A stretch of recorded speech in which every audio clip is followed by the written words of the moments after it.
What is up, YouTube family? Welcome to another exciting video. In this video, we're going to be talking about how to start investing for a complete beginner, and we're going to be focusing on things that you can start doing right now, even if you have very little money to start. And I'm going to reveal my #1 strategy for investing that has made me hundreds of thousands of dollars with very little money to start. So stay tuned.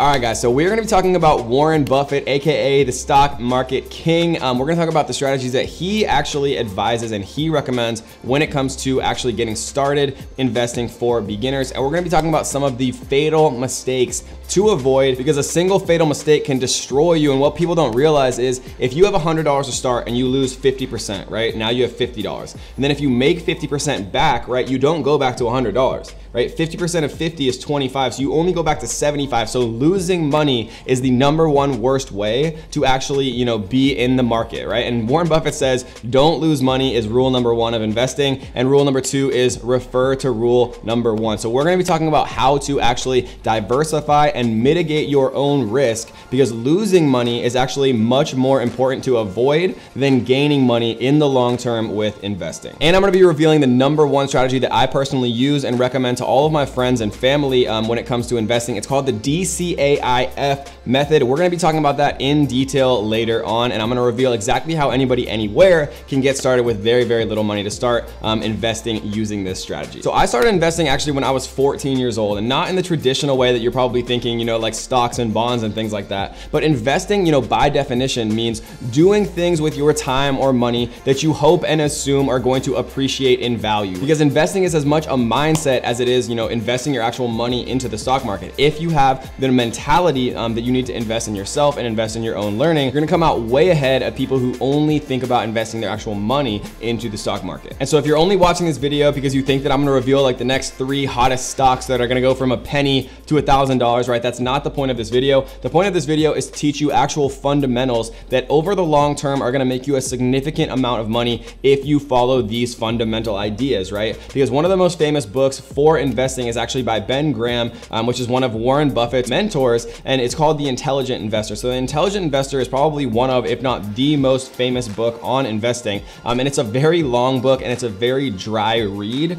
So I don't personally recommend that people who are just getting started with investing go straight to The Intelligent Investor, because there's so much in that book. There's a lot of good information, but people who are just getting started investing, like if you go straight to The Intelligent Investor, I promise you that most people are gonna get bored of that book. My advice would be to actually read a summary of the book, right? A really well done summary is gonna give you most of the ideas of the book without having to read, hundreds or thousands of pages where most people are gonna give up. Because the main ideas of the book is that people that don't remember the past are condemned to repeat it, right? The stock market is very cyclical. A lot of the same things happen, but when you actually start to lose money on a stock and it goes down, people get emotional, they make emotional decisions. And when you make emotional decisions in the stock market or investments, most of the time it's not going to be a good thing and you're gonna lose money. Ben Graham talks about removing emotion from your stock choices, right? He talks about establishing a strict system and sticking to it. So if you say, I'm gonna buy Amazon at $1,000 a share and I'm not gonna sell it until it gets to 1,200, and I'm not gonna sell it until it goes to, if it goes to 800, right? Writing it down and sticking to that takes the emotion out, right? Because then if you get emotional, if it drops down $50 and you sell all of it, and then the next week it goes up $500, right? You're gonna be sad, but that happens so often. It happens to me, it happens to everyone. So if you remove the emotion from the beginning,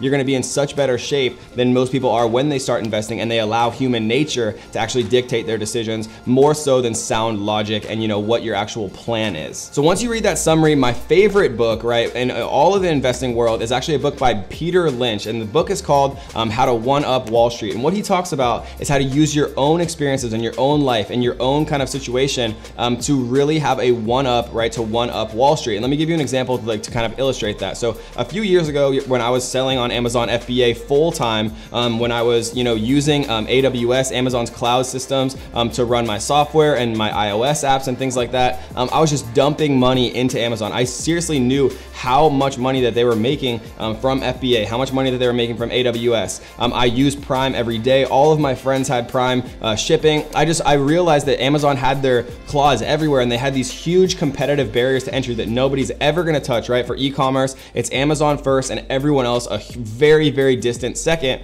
And so they had all of these like real massive advantages, and I knew how much money that they were making from all of it because I used all of those things, right? And so I went all in. I used my own experiences and I went all in on Amazon. I knew all of my friends were on Amazon. I knew all my friends were using Amazon Prime, not only for shipping, but also to watch videos like Netflix, right? So I went all in on Amazon stock, and I just kept buying more and more and more, and the stock kept going higher and higher and higher. And the reason that I was so confident to do that is because I couldn't literally imagine my life without Amazon. That's the #1 strategy that I use when it comes to investing. I never invest in a company that I wouldn't invest for in the long term, and I never ever invest in a company that I can't imagine my life without. And you know, I always say this when we talk about investing and things like that, and people roll their eyes and they say, Kevin, come on, just get to the point. Tell us what stocks and how to actually invest our money. But the thing is, guys, I've invested in real estate. I've invested in crypto. I've invested in bonds. I've invested in stocks. I've invested in all types of things, right? Pretty much every investment that you can make, I've tried, and I've made money on some of it and I've lost money on others.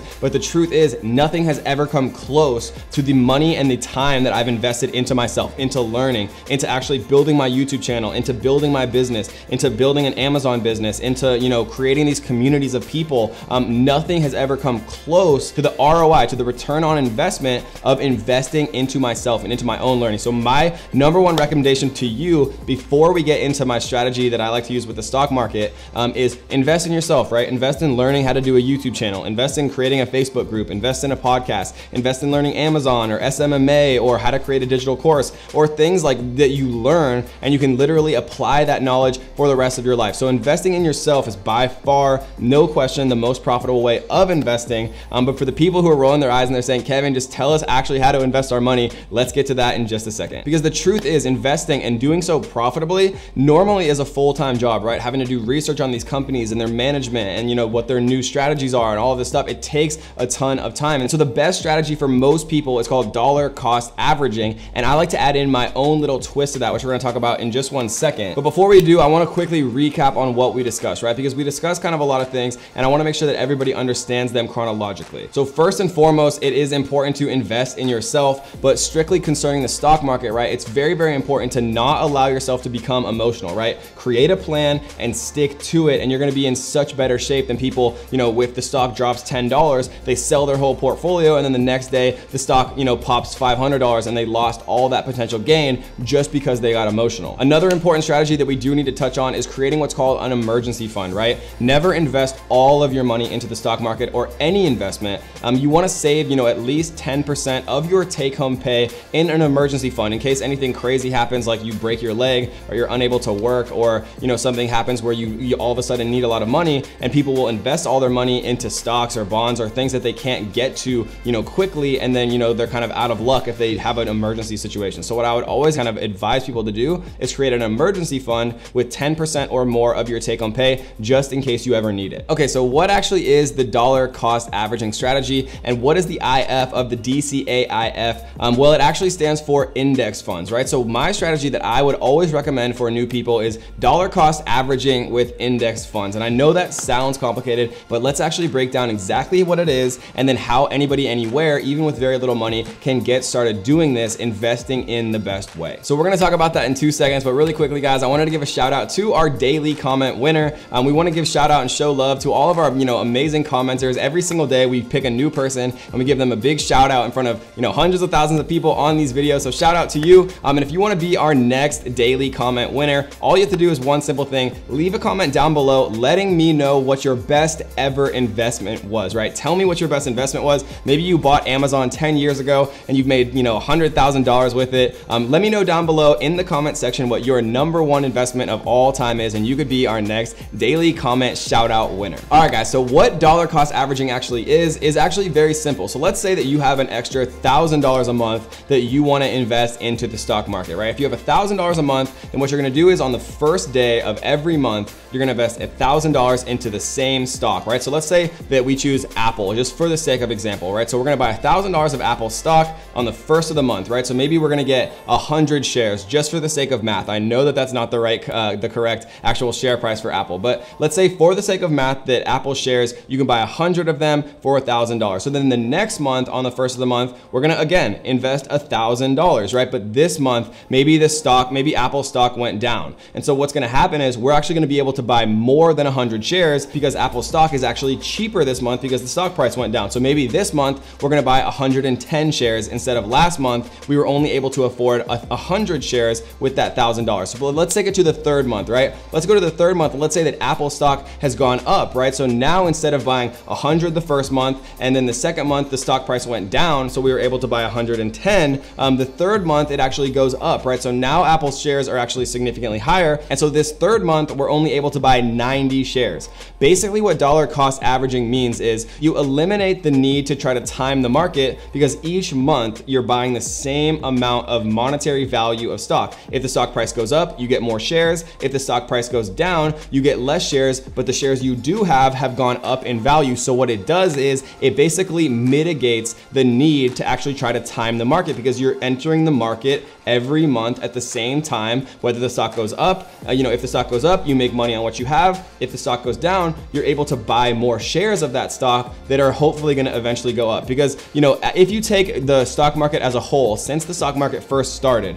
right, it's gone up and up and up. And yes, there are, bear markets, and yes, the stock market does go down in the short term, but in the long term, right, the stock market has, since it started, gone significantly up over the long term. And so dollar cost averaging mitigates the need to actually have to try to time the market. And then the next part of it, right, because dollar cost averaging is the DCA, right, IF is index funds. And so what an index fund basically is a low cost, collection of stocks that is meant to mimic the overall movement of the market. And so this is another way to mitigate your risk. And how this works basically is you buy an index fund. And my favorite place to buy index funds is with Vanguard, right? Vanguard has very, very cheap index funds. I would suggest just Googling, Vanguard index funds, and you can read about which ones that you like and are interested in and have been performing well and that align with your investment strategy. And then what I like to do is I dollar cost average the index fund. So every month on the first of the month or the 15th of the month or the 30th of the month, right, I'll buy $1,000 worth of the index fund. What this does is you mitigate your risk of having to time the market with dollar cost averaging, and then you also mitigate the risk of buying a single stock and then that stock going down, right? Because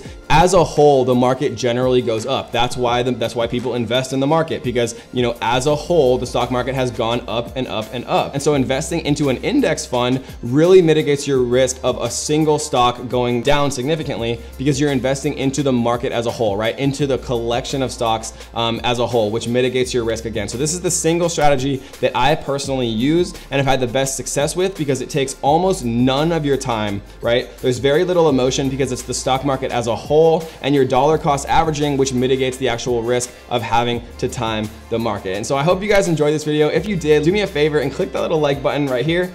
Click on the red subscribe button, turn on notification bells so that you will be the first person to know every time we drop a brand new video on how to make money online, how to invest, and how to live a happier, healthier, more fulfilling life. And until next time, guys, happy hustling and happy investing.